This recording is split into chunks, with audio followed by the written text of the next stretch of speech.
Hello everybody, it's everyone's favourite feisty feline, Xephas Gracepaws here. If you're new around here, please subscribe and ring that bell for more furry fandom related content. Also, why not join my Discord community, link in the description. So, in the video that went out on Monday, I mentioned this article about the US Navy woman, and yeah, I decided to do a little extra video on it here for you. So, without further ado, let's have a look. US Navy woman spends her free time dressing up as a giant husky dog in a homemade fursuit, but she insists it's not a sexual fetish and says her husband and colleagues fully support her furry lifestyle.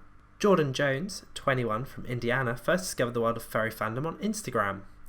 Some furries, people who wear character fursuits in public, do so to fulfill a sexual fantasy. However, Jordan insists this is not the case as far as her furry character is concerned. Jordan, who is stationed in California, says her husband Bailey fully supports her furry hobby. She also says her colleagues appreciate her furry alter ego, Aurora Bloom.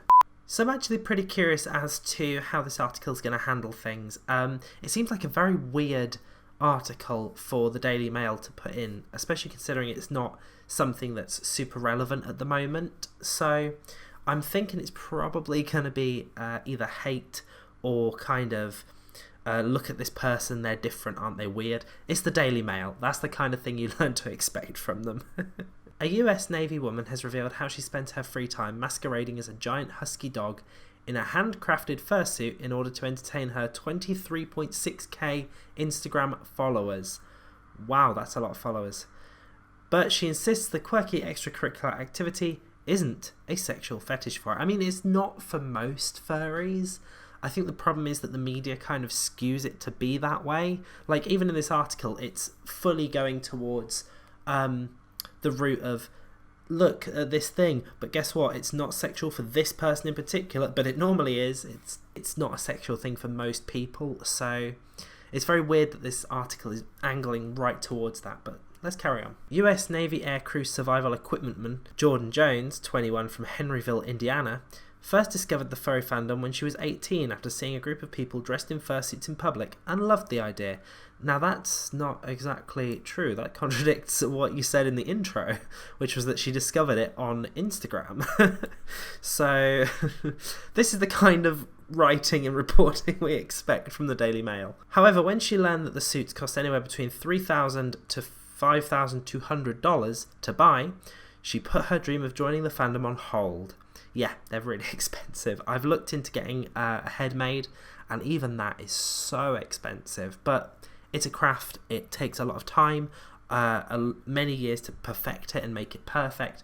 So I can completely understand the price. It's just, it's not cheap for a newcomer. Then, last year, Jordan was browsing Instagram and discovered the fursuits again. This time she decided she would make her own and spend just $400 on materials to make her suit, which then took a month and a half of handcrafting to complete. Incredible pictures show Jordan as her doggy alter ego, Aurora Bloom, meeting Bumblebee from the Transformers franchise on the beach and hanging out with young children at a Halloween party. That's really cool. That's really, really cool. I'm not sure why they use the term incredible. Part of me thinks, hey, it's incredible, it's a good thing. But, Daily Mail. I saw a group of fursuiters in public once and I loved them. After that, I researched more on where to buy one and found out they were $3,000 to $5,000.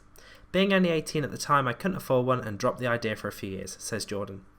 Last winter, I came across fursuits on Instagram, and from there, I started again, and it's when I decided I was going to make my very own.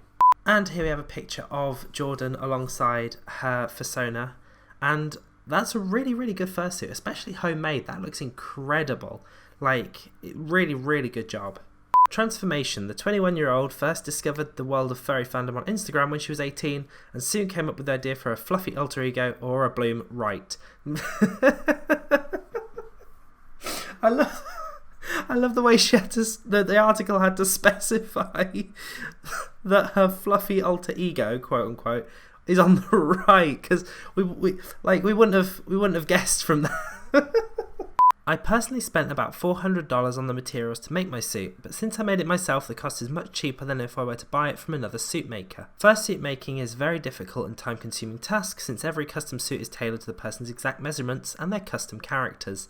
One like mine will usually run about $3,000 to $5,000. Being a furry has honestly changed my life in almost every aspect, definitely for the better.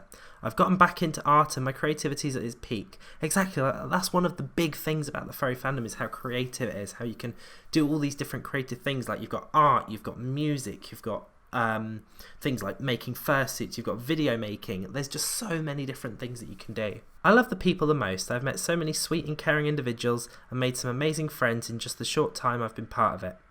I'm grateful for all my followers that enjoy my content as well. And then the Daily Mail here has added a little sentence at the end. The furry fandom is a subculture interested in animal characters with human personalities and characteristics. Okay, so far this article hasn't been super negative. It's been quite positive, if a little misplaced. I can't help but feel what is the motivation behind this this article, because ultimately it seems quite positive, but at the same time it's kind of, look at this person who's into something that's quite unusual. And to accompany the article there is a video which we're going to watch now. It's 1 minute 16. Let's go for it. I really do love her fursuit. It's so cool. It's so really well done. Especially like for a first attempt. That's incredible. I really like the way that she's done the eyes. It really does come to life. I love it. It's great.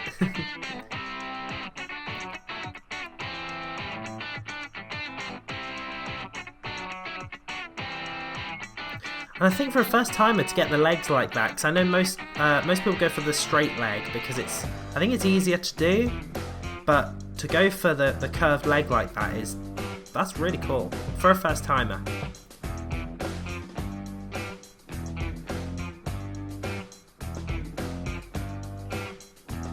I swear I don't have Instagram, but if I did, I would totally follow her. These are really cool. Oh, I love the outfit. That is so cool. That is so awesome.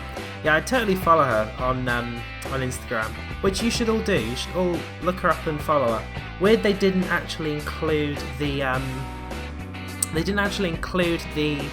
link to her Instagram anywhere within the article, but there we go.